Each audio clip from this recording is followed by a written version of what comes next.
दोस्तों, आज हम सांपों की उत्पत्ति के बारे में, साथ ही सांपों की सारी गतिविधियों के बारे में जानने की कोशिश करेंगे। सांप एक ऐसा जीव है जिसे देखकर मन में डर भी लगता है और मन में जिज्ञासा भी होती है कि आखिर इसकी उत्पत्ति कैसे हुई है। सांप की उत्पत्ति के पीछे एक बहुत ही रोमांचक और पौराणिक कथा है। महाभारत में इस कथा का उल्लेख मिलता है। कथा के अनुसार महर्षि कश्यप ने राजा दक्ष प्रजापति की 17 पुत्रियों से विवाह किया था, मगर इन सभी में से महर्षि को कद्रु और विंता सर्वाधिक प्रिय थी।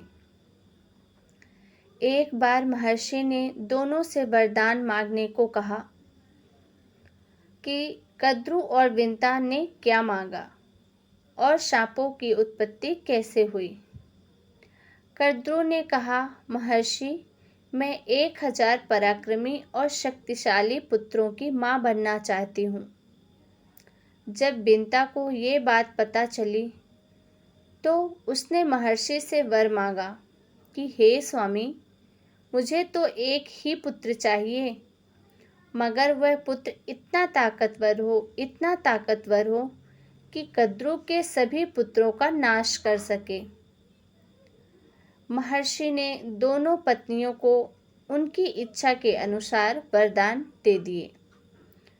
इसी के फलस्वरूप कद्रु ने 1000 अंडे दिए और विंता ने गरुड़ को जन्म दिया। कद्रु के अंडों में से आगे चलकर सांप निकले और इस तरह सर्पवंश की उत्पत्ति हो गई। पुराणों में इन नागों का उल्लेख इस प्रकार मिलता है। कद्रु के पुत्रों में शेषनाग सबसे ज़्यादा ताकतवर थे, मगर उन्होंने अपनी मां कद्रु और अपने भाइयों का साथ छोड़ दिया। उन्होंने ब्रह्मा जी की कठोर तपस्या की। ब्रह्मा जी ने प्रसन्न होकर उनसे वरदान मांगने को कहा, तो शेषनाग जी ने कहा कि हे प्रभु, मेरी बुद्धि धर्म और तपस्या में ही बनी रहे, बस मुझे इसके अलावा कुछ भी नहीं चाहिए। इसके साथ ही ब्रह्मा जी ने शेषनाग को समूची धरती को अपने फन पर धारण करने के लिए भी कहा था। तभी से ऐसा माना जाता है कि ये सारी धरती शेषनाग के फन पर टिकी हुई है। वासुकी नाग को सभी नागों का राजा माना जाता है। वासुकी को भगवान शिव का परम भक्त भी माना जाता है और यही कारण है कि भगवान शिव उन्हें अपने शरीर पर धारण किए रहते हैं। वासुकी नाग की पत्नी का नाम शतशीर्षा था। दक्षक को पाताल में निवास करने वाले 8 नागों में से एक माना जाता है। पुराणों में भी बताया गया है कि श्रृंगी ऋषि के श्राप के कारण तक्षक ने राजा परीक्षित को डसा था और इसी के चलते उनकी मृत्यु भी हो गई थी। परीक्षित के पुत्र जनमेजय ने बदला लेने के लिए सर्पमेध यज्ञ भी किया था, तो तक्षक डर के मारे इंद्र की शरण में पहुंच गए थे। कालिया नाग तो आप सभी को याद ही होगा ना। यमुना नदी में अपनी पत्नियों के साथ वास करने वाले कालिया नाग को युद्ध में पराजित करके भगवान कृष्ण जी ने उनके फन पर नृत्य किया था।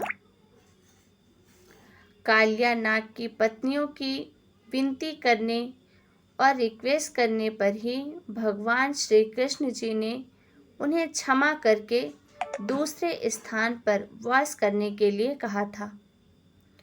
सांपों को देखकर लोगों को जितना डर लगता है, उतना ही सांपों को लेकर लोगों के मन में रोमांच भी रहता है। इसीलिए सांप हमेशा से लोगों के अध्ययन का विषय रहे हैं और यही वजह है कि सांपों को देवता भी माना गया है और उनकी पूजा भी की जाती है।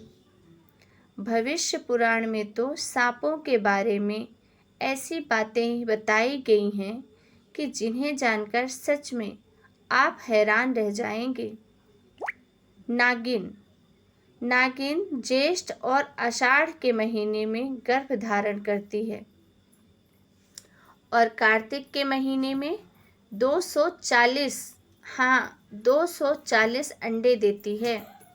लेकिन कुछ ही अंडों से सांप का जन्म हो पाता है, क्योंकि अंडे देने के बाद से नागिन स्वयं ही उसे खाना शुरू कर देती है।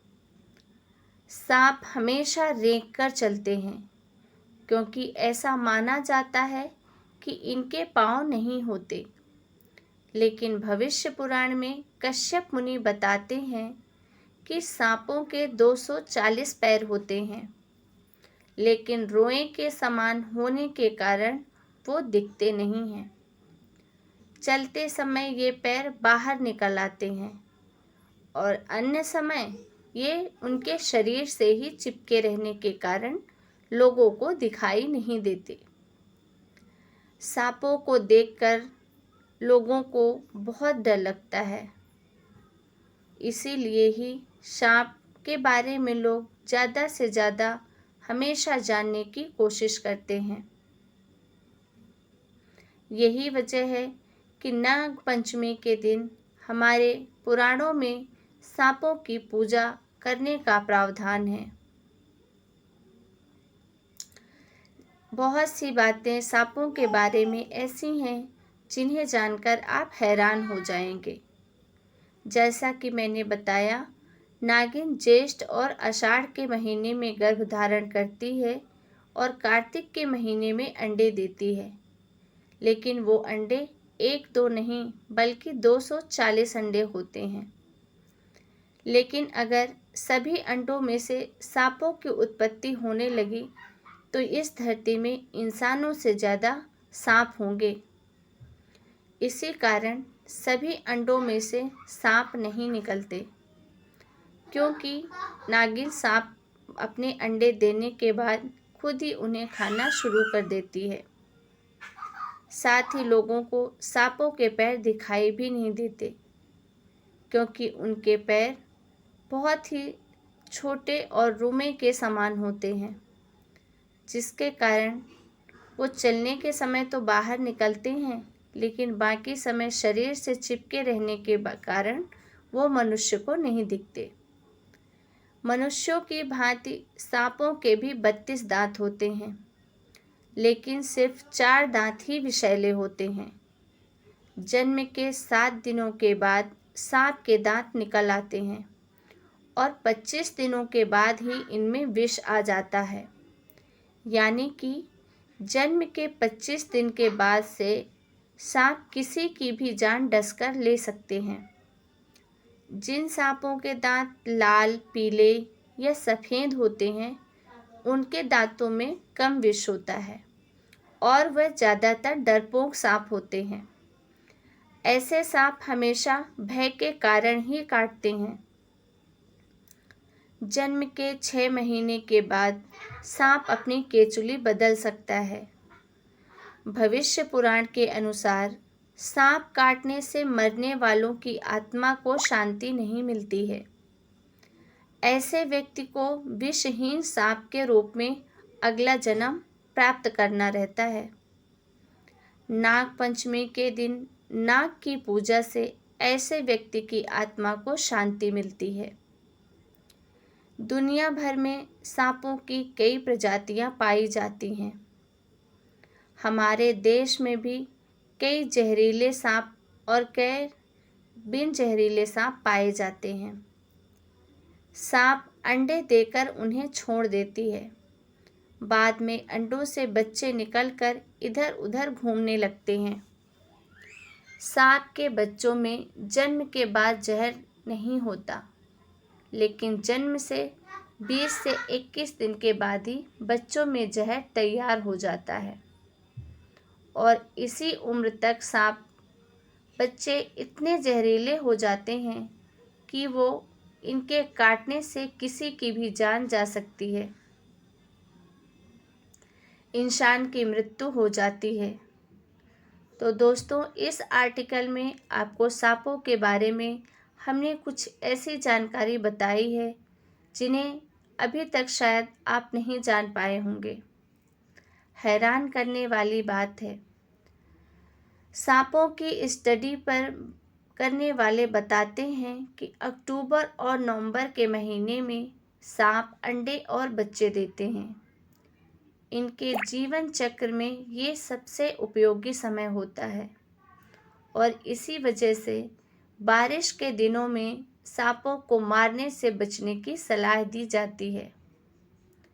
साथ ही सांपों के जानकार ये भी बताते हैं कि नागिन अंडे देने के बाद अपने अंडों को खुद ही निगल जाती है और इन्हीं अंडों से बच्चे निकलकर जान बचाने के लिए इधर उधर भागने लगते हैं और जो भागने में सफल हो जाते हैं वह जीवित रह जाते हैं और जो फुर्ती से नहीं भाग पाते उन्हें उनकी माँ खुद ही खा जाती है। साथ ही जानकार ये भी बताते हैं कि नागिन अंडे देने से पहले किसी सुरक्षित स्थान की तलाश करती है। इसके बाद किसी ऊंची जगह पर जहां पानी भरने की संभावना नहीं हो वहां अंडे देती है और नागिन जब अंडे देती है तो एक साथ किसी टीले की तरह अंडों का ढेर लगा देती है। जैसा कि पहले भी बताया है कि नागिन एक बार में 200 से 250 के आसपास अंडे देती है। दूसरे अंडा देने वाले जीवों की तरह नागिन अपने अंडों को शर्ती नहीं करे, बल्कि वह खुद ही अपने अंडों को खाने लग जाती है।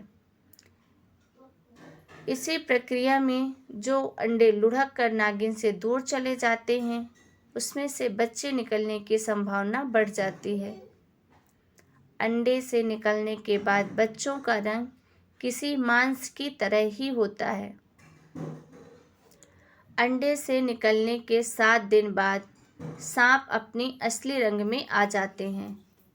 नवजात सपोले के मुंह में 14 से 15 दिन के भीतर दांत निकल आते हैं और जन्म के 20 से 21 दिन के भीतर सांप इतने जहरीले हो जाते हैं कि वो डस कर किसी की भी जान ले सकते हैं।